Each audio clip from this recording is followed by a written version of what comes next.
Bismillahirrahmanirrahim. Assalamualaikum warahmatullahi wabarakatuh. Alhamdulillah wa syukrulillah wa la ilaha illallah wahdahu la syarikalah. Wa asyhadu anna sayyidana wa nabiyyana Muhammad sallallahu alaihi wasallam. Sahabat-sahabat sekalian yang dimuliakan Allah Subhanahu wa taala dimanapun Anda berada. Ada salah seorang sahabat menghadap Rasulullah sallallahu alaihi wasallam.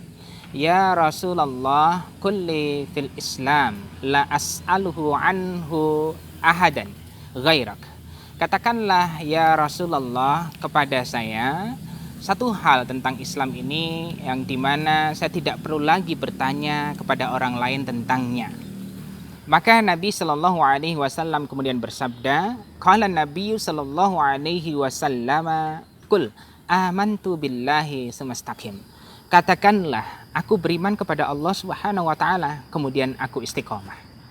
Nah, ketika kita beriman kepada Allah Subhanahu wa taala, maka selanjutnya yang menjadi amanah besar dalam diri kita adalah bagaimana mengistiqomahkan keimanan kita itu di dalam diri kita. Shiratal mustaqim yang kita mohonkan petunjuk kepada Allah Subhanahu wa taala adalah juga bermakna jalan keistiqomahan, di mana itu pula yang dituntut kepada kita oleh Allah Subhanahu wa taala. Ya ayyuhalladzina amanu taqullaha haqqa tuqatih wa la tamutunna illa wa antum muslimun.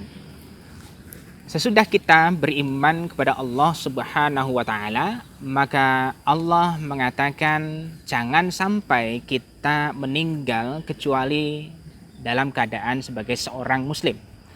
Hal ini tentunya adalah sebuah tuntutan bagi kita semuanya untuk istiqomah. Nah, apa saja kunci-kunci untuk istiqomah? Dalam kesempatan ini kita akan menyampaikan dua kunci istiqomah yang bisa kita hayati dan jalani bersama-sama. Yang pertama adalah apa yang disampaikan dan dikatakan oleh Imam Syafi'i rahimakumullahu ta'ala. Beliau berkata, man syahida fi nafsihi dha'fa nalal istiqamah. Barang siapa yang menemukan kelemahan-kelemahan dan kekurangan di dalam dirinya, maka dia akan meraih istiqamah. Fashhad fi nafsika ad-dha'fa wal faqra. Maka temukanlah di dalam diri kita ini kelemahan-kelemahan dan kekurangan, maka kita akan meraih keistiqomahan. Jadi inilah kunci dari orang yang istiqomah. Justru adalah orang yang selalu merasa belum, selalu merasa lemah, selalu merasa harus menambahkan kebaikan-kebaikan untuk menggapai ridha Allah Subhanahu wa taala.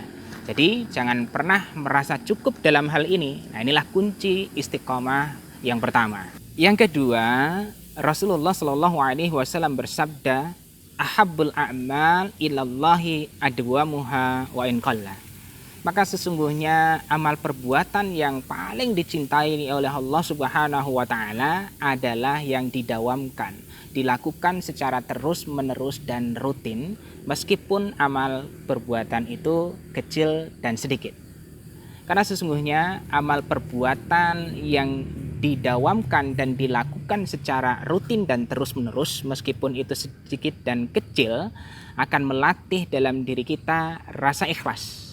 Dan dengan harapan ketika kita melakukan amal perbuatan yang kecil itu dan kita dawamkan secara terus-menerus, kita akan diwafatkan oleh Allah Subhanahu wa taala ketika melakukan amal perbuatan yang baik tadi dengan husnul khotimah.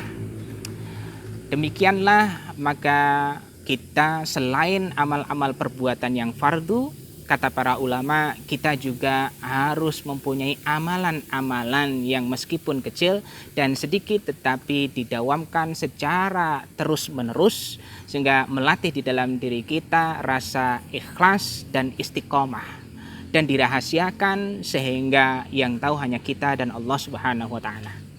Demikianlah dua kata kunci untuk istiqomah. Semoga Allah Subhanahu wa taala menganugerahkan di dalam diri kita rasa istiqomah yang terus-menerus. Assalamualaikum warahmatullahi wabarakatuh.